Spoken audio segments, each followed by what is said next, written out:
Eder. Mech. Pallister. La scomparsa di Liliana Resinovic, avvenuta il 14 dicembre 2021, rappresenta un intricato mistero che ha impegnato le forze dell'ordine per quasi 2 anni. La domanda fondamentale è se Liliana fosse la persona avvistata mentre attraversava Piazzale Gioberti.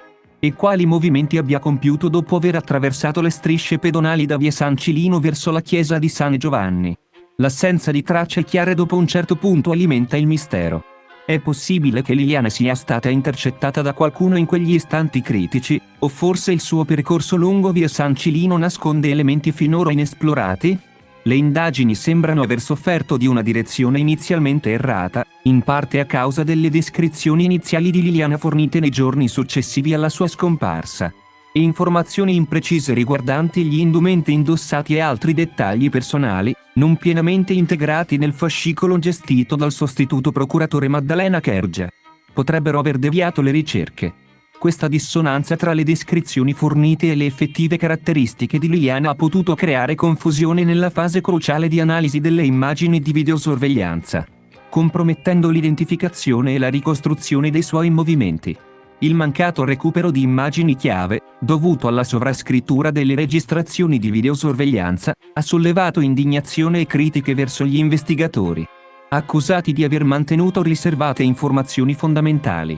Questo scenario ha alimentato la frustrazione e la rabbia tra i familiari e la comunità, exacerbata dal cosiddetto circo mediatico che ha messo in luce presunti errori e sviste nelle indagini. Un punto chiave riguarda le immagini di videosorveglianza della linea 12 e della stazione dei carabinieri di via San Cilino, che, richieste in seguito, risultavano indisponibili. Questo vuoto informativo, insieme all'iniziale descrizione inaccurata di Liliana, ha gravemente influenzato l'indagine.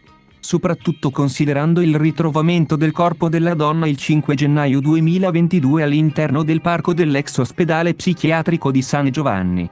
Il caso si complica ulteriormente con l'attesa del verdetto della dottoressa Cattaneo riguardo al possibile congelamento o raffreddamento del corpo di Liliana e alla datazione precisa del decesso.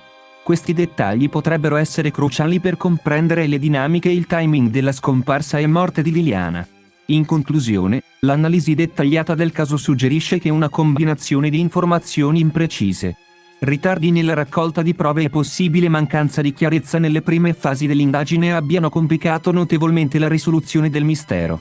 La risposta definitiva sul destino di Liliana Resinovic dipenderà dalla capacità degli investigatori di unire i pezzi di questo complesso puzzle, tenendo conto di ogni minimo dettaglio e superando le sfide poste dalle iniziali deviazioni investigative.